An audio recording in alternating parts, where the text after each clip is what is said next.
آج 14 اگست آزادی کا دن ہے۔ یہ وہ دن ہے جس دن دنیا کے نقشے پر پاکستان معرض وجود میں آیا۔ پاکستان کو معرض وجود میں لانے کے لیے برصغیر کے مسلم جید رہنماؤں نے انتھک کوششیں کی، جن میں سر سید احمد خان صاحب، مولانا محمد علی جوہر صاحب، علامہ اقبال صاحب، لیاقت علی خان صاحب، قائد اعظم محمد علی جناح صاحب اور دیگر مسلم رہنما شامل ہیں، جنہوں کی انتھک کوششوں کے نتیجے میں پاکستان دنیا کے نقشے پر معرض وجود میں آیا۔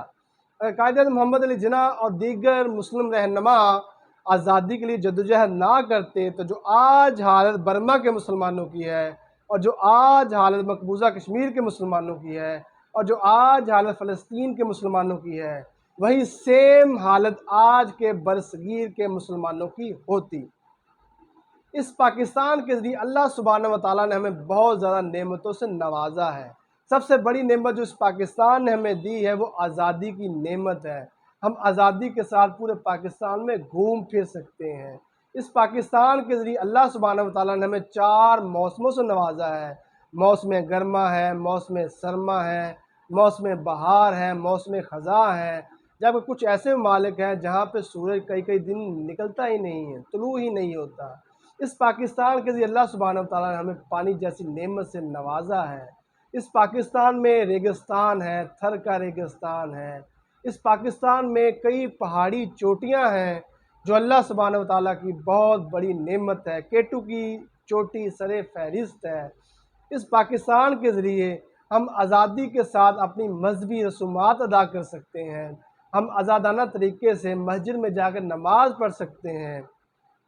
اور آپ تاریخ دیکھ لیں، برصغیر کے مسلمان جب مسجد میں نماز پڑھنے جاتے تھے تو ہندو لوگ جو تھے مسجد کے باہر شور و ویلا ڈالتے تھے، شور و ویلا ڈال کر مسلمانوں کی مذہبی رسومات میں ڈسٹربنس پیدا کرتے تھے۔ یعنی کہ اس پاکستان کے ذریعے ہم آزادی کے ساتھ اپنی مذہبی رسومات ادا کر سکتے ہیں، نماز پڑھ سکتے ہیں۔ آپ دیکھ لیں، برصغیر کے مسلمان جب گائے کی قربانی کرتے تھے تو ہندو فساد برپا کر دیتے تھے۔ اب ہم اپنی آزاد مرضی سے قربانی بھی کر سکتے ہیں۔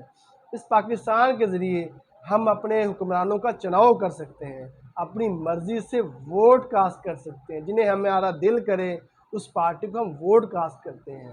آپ دیکھ لیں، سعودی عربیہ ہو گیا، کویت ہو گیا، وہاں پہ بادشاہت کا نظام ہے، وہاں پہ نسل در نسل بادشاہت ہے، وہاں آپ اپنی مرضی سے چناؤ نہیں کر سکتے۔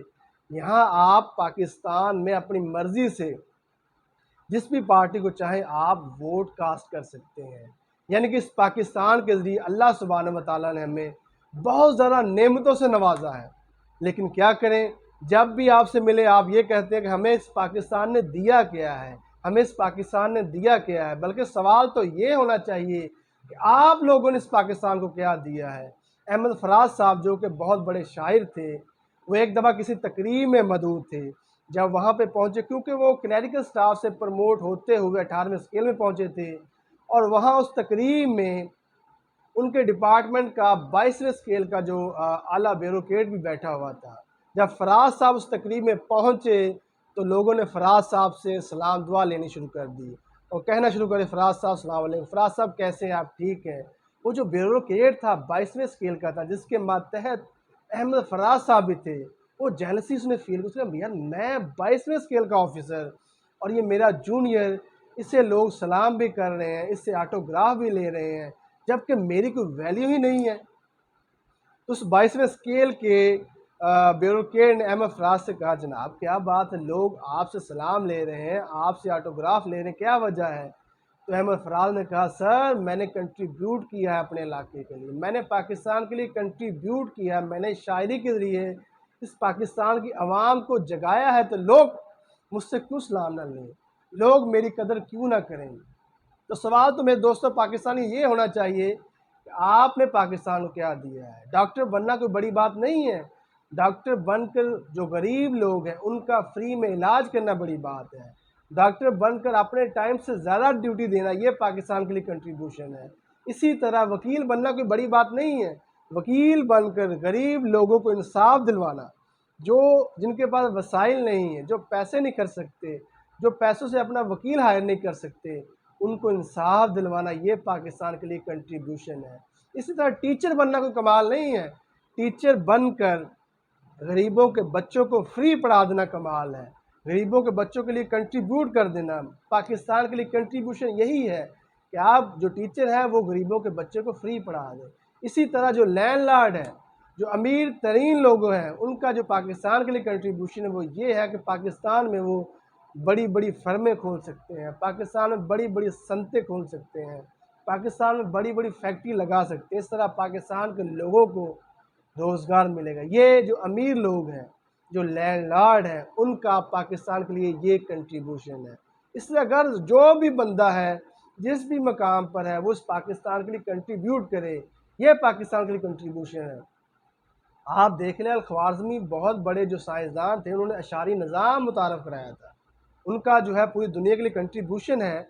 अशारी निज़ाम से पहले जो था हिसाब किताब कैलकुलेशन बड़ी डिफ़िकल्ट थी, बहुत मुश्किल थी। उन्होंने सिफर का हिंसा ईजाद कर दिया। इसी तरह आप देख लें, जाबिर बिन हयान थे, उन्होंने तेज़ाब बनाकर, उन्होंने पेंट का तरीका बनाकर, उन्होंने धातु को कन्वर्ट करने का तरीका बनाकर ये पूरी दुनिया के लिए कंट्रीब्यूशन कर दिया। इसी तरह आप और दीगर साइंसदान देख लें, आप देख लें एडिसन ने बल्ब बना दिया, उनका ये कंट्रीब्यूशन है।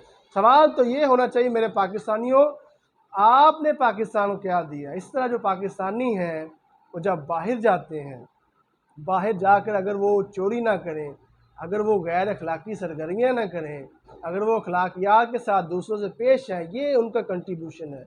वो ये कंट्रीब्यूशन तो कर ही रहे हैं। बाहर जो बैरून ममालिक में पाकिस्तानी हैं, वो बाहर से पैसे कमा कर डॉलर की शक्ल में पाकिस्तान तो भेज ही रहे हैं, ये तो उनका कंट्रीब्यूशन तो है ही है। लेकिन इसके साथ साथ अगर वो बैरून ममालिक में, चूँकि वो पाकिस्तान के सफ़ीर होते हैं, पाकिस्तान की नुमाइंदगी कर रहे होते हैं बाहर, जब वो बाहर में जाकर जॉब करते हैं, बाहर जाकर वो चोरी ना करें, तो दो नंबरी ना करें, तो ऐसी वैसी गैर अखलाकी हरकतें ना करें, ये उनका कंट्रीब्यूशन है। मैं एक दफ़ा सोशल मीडिया पे पोस्ट पढ़ रहा था कि जापान में एक शख्स जाता है और उसके पैसे कहीं गिर जाते हैं, तो वो बस में बैठा हुआ होता है और जापानी शख्स से कहता है, यार मेरे कल परसों यहाँ पे पैसे गिर गए थे बाहर, तो मुझे मिले नहीं हैं। उस जापानी शख्स ने अपनी जेब से पैसे निकाल कर उस शख्स को दिए। लो भाई ये पैसे लूँगा। भाई आपने तो नहीं पकड़े, लेकिन उसने कहा कि भाई मेरे मुल्क का मामला है, मैं अपने मुल्क की, जापान की बदनामी होते हुए नहीं देख सकता। अगर आपके पैसे गिरे हैं, ये अपनी मैं जेब से अदा करता।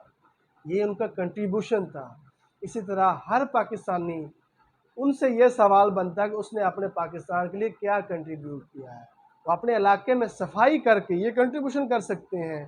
अपने इलाके में वो जो गरीब आदमी हैं, जिनके पास वसाइल नहीं है, वो इलाके में सफाई करके, इलाके में मोहब्बत से के साथ, अमन के साथ रह कर ये पैगाम दे सकते हैं कि पाकिस्तानी कौम जो अमन की कौम है, पाकिस्तानी कौम जो है ये बहुत ही पीसफुल कौम है, पाकिस्तानी कौम बहुत ज़्यादा अखलाकी एतबार से अच्छी कौम है। ये आपका कंट्रीब्यूशन है।